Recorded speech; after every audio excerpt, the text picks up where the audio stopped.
नमस्कार, NDTV India पे आपका स्वागत है। मैं हूं मनोरंजन भारती और सीधे चलते हैं पंजाब के मुख्यमंत्री कैप्टन अमरिंदर सिंह साहब के पास, जो हमारे साथ जुड़े हैं। सर, आपका बहुत बहुत शुक्रिया, आपने वक्त निकाला हमसे बात करने के लिए।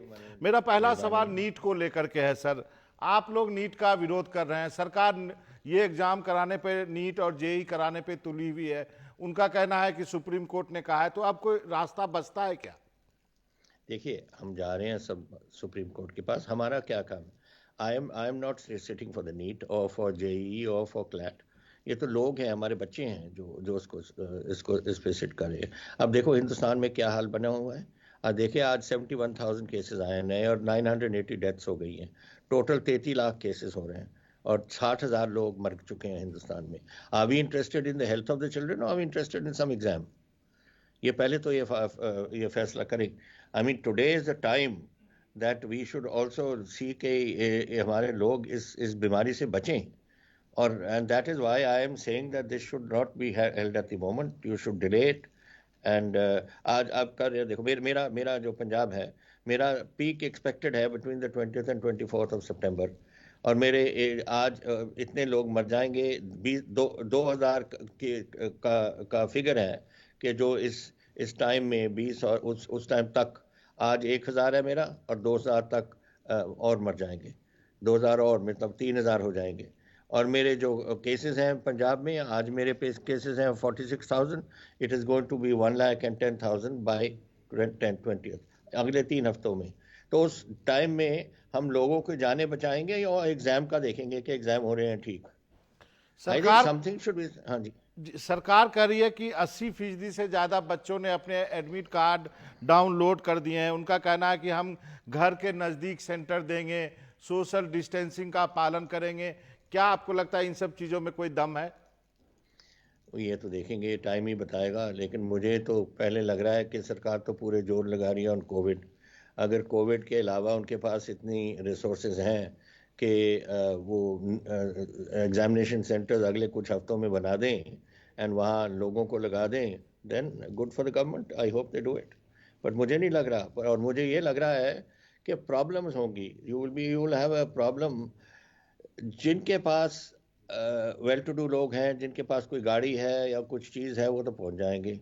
जो गांव में कहाँ बैठे हैं, यहाँ पहाड़, यहाँ ये देखो शिवालिक है मेरे साथ। शिवालिक के ऊपर कोई गांव है, उसमें से कहाँ से जाएंगे? रोड डेली आएंगे, डेली जाएंगे पैदल। एंड मेरे पंजाब में तो हर गांव में, ये पहाड़ों को छोड़कर हर गांव में मेरी सड़कें बनी हुई हैं, मेरे बसें चल रही हैं। कहाँ है बाकी हिंदुस्तान में? झारखंड में है, उड़ीसा में है, छत्तीसगढ़ में है, मध्य प्रदेश में। कहाँ कैसे करेंगे लोग? तो आई डो नॉट नो उनका ऑर्गेनाइजेशन स्ट्रक्चर क्या बनेगा। लेकिन सफ़र करेंगे जो गरीब लोग हैं एंड दे जिनको उनको अपॉर्चुनिटी मिलनी चाहिए थी इस काम के लिए, इस एग्ज़ाम में बैठने के लिए, सिलेक्शन प्रोसेस में। आपने बहुत बड़ी बात कही है कि, कैप्टन साहब। इस ओर बहुत कम लोगों ने इशारा किया है कि यदि ये एग्ज़ाम इस वक्त कराया जाता है तो जो जो जो एफ्लुएंट बच्चे हैं, जिनके पास साधन है, वो शायद ये एग्ज़ाम दे पाएँ। गरीब बच्चे तो शायद पहुंच ही नहीं पाएँ और होटल में रहना, एक गार्जियन को लेके जाना संभव ही नहीं होगा उनके लिए। बिल्कुल सही, यही तो मेरी फीलिंग है। और तभी तो मैं कह रहा हूँ इसको डिले करो। पहले मैंने सोचा था कि it should be done online, but online फिर वही बात, सोशल डिफरेंसेस। रिच वालों के पास हैं ये लैपटॉप्स वगैरह और गरीबों के पास नहीं है। तो वहाँ भी सफ़र करेंगे। और अगर आपने सेंटर भी बना दिया, फिर भी सफ़र करेंगे। कहाँ रहेंगे रात को, क्या करेंगे? और जहाँ रहेंगे, will you have social distancing in a dormitory? जहाँ रहेंगे, खाना कहाँ से खाएंगे? अगर खाना खाएंगे, वो खाना इज़ नॉट प्रॉपरली कुक्ड, उसमें भी कोविड का कोई डर है। तो ये सारी चीज़ें इन गवर्नमेंट को देखनी चाहिए ना। आई अंडरस्टैंड कि यू शो कैन एक साल का एग्ज़ाम दूसरे साल में ले जाना मुश्किल है, लेकिन that is the government's area to do. But आज नॉर्मल टाइम्स में हो सकता है, but this is we are in the middle of a COVID crisis. लेकिन सर, जितने आज हिंदुस्तान में अभी अभी कितना है, 33 लाख लोगों को कोरोना हुआ है एंड 60,000 हमारे मर गए हैं। कितने और मरने हैं? नहीं कैप्टन साहब, मेरा वही सवाल है जो सरकार कर रही है कि बच्चों का एक साल खराब हो जाएगा, और वो इसके पीछे ये दलील दे रही है कि बहुत सारे बच्चे चाहते हैं कि एग्जाम हो जाए। बच्चे का एक साल क्यों खराब करना? इस पे कैप्टन साहब क्या कहेंगे? मैं कहूँगा कि आज सितंबर में हमारी पीक है, कुछ और जो डॉक्टर्स बता रहे हैं और प्रिडिक्शंस हैं हिंदुस्तान में कि कुछ और प्रांतों में भी ये पीक आ रहा है। वो चीफ मिनिस्टर्स भी जो थे हम साथ, उसमें भी कोई कह रहे थे हमारे सितंबर में पीक आ रहे हैं। Why can't you do it in November? Why can't you do it in December? Do you have to do it in September? यही तो मैं कह रहा हूँ कि पीक को उतरने दो और you have time to organise, उसमें करके फिर करवा दो।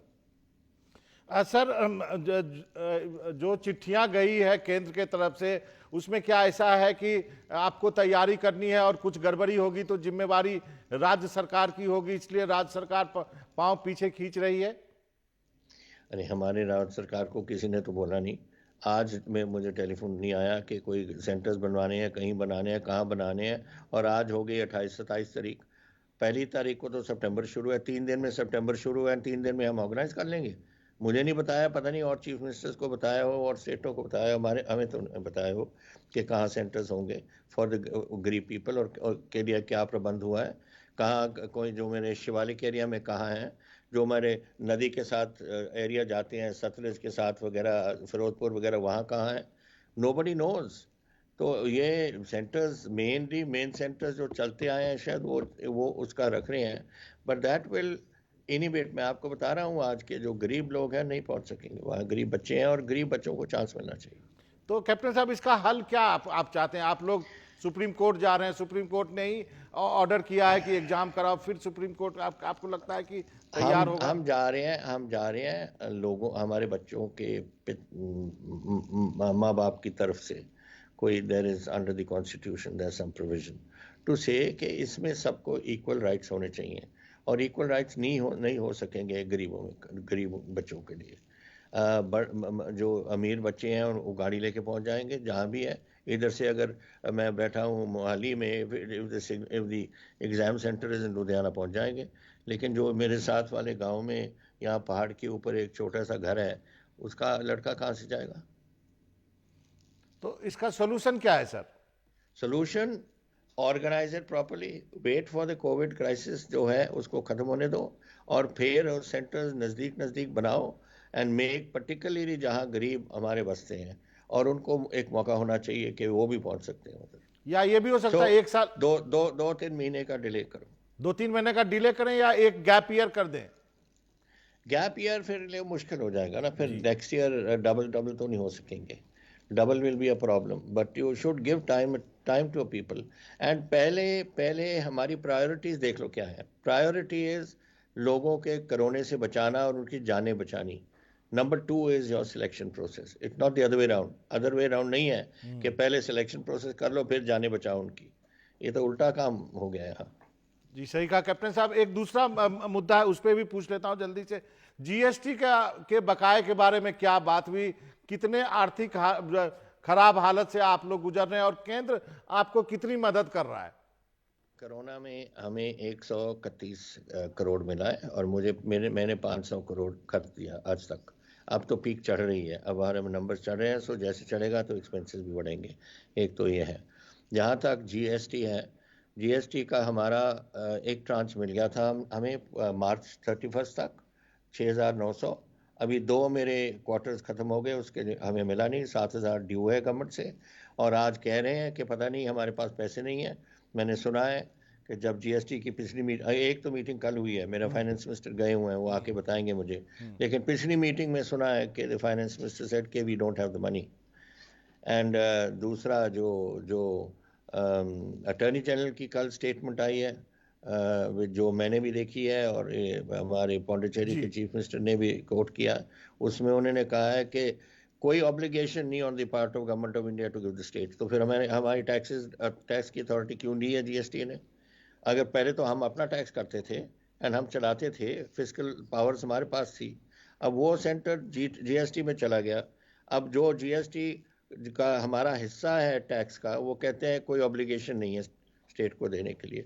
आई find this whole thing very confusing. पिछली बार जब मैंने आपका इंटरव्यू किया था उस वक्त आपने कहा था कि केवल 75 करोड़ मिले थे आपको।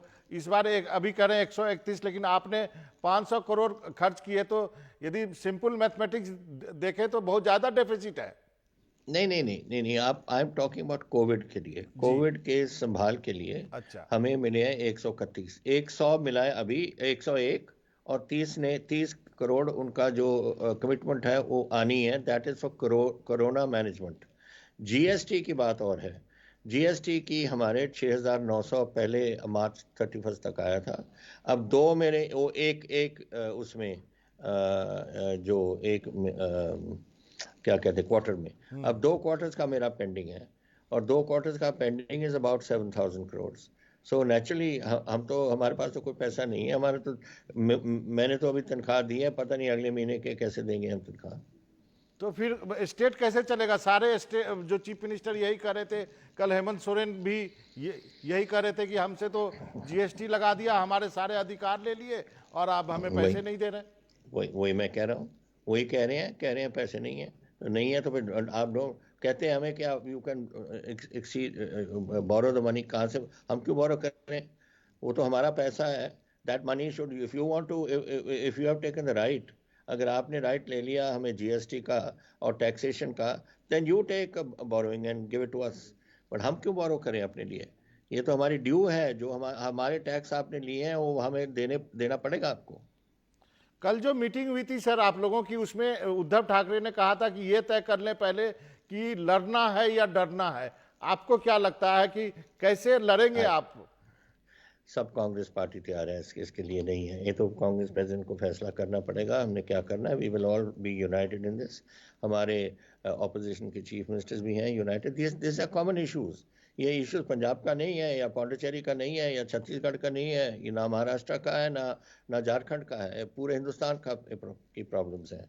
और ये प्रॉब्लम हमें एक साथ होके ये जाना पड़ेगा। मैंने तो सजेस्ट किया था कि हम सातों चीफ मिनिस्टर जाके प्राइम मिनिस्टर को मिलें और उनको बताएं कि दीज आर द प्रॉब्लम्स, ये कैसे चलाएंगे हम अपने अपने स्टेट्स, एंड ये इसके लिए हमें लड़ना पड़ेगा। We have to get our dues. ये मेरे ड्यूज नहीं है, ये ड्यू है मेरे स्टेट के, and I wanted, how will my run my state, state कैसे चलेंगे, और मेरे सारे हमारे हिंदुस्तान के स्टेट कैसे चलेंगे ऐसे।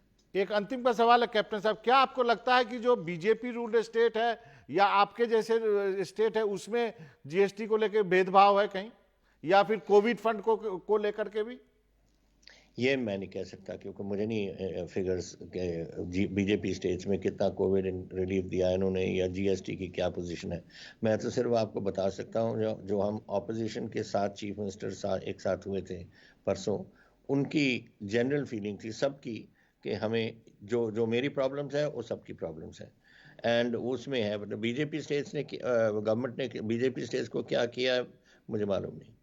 जी कैप्टन साहब, आपका बहुत बहुत शुक्रिया, आपने अब एनडीटीवी इंडिया से बातचीत करने के लिए वक्त निकाला, बहुत बहुत थैंक यू शुक्रिया सर। मनोरंजन जी, थैंक यू जी।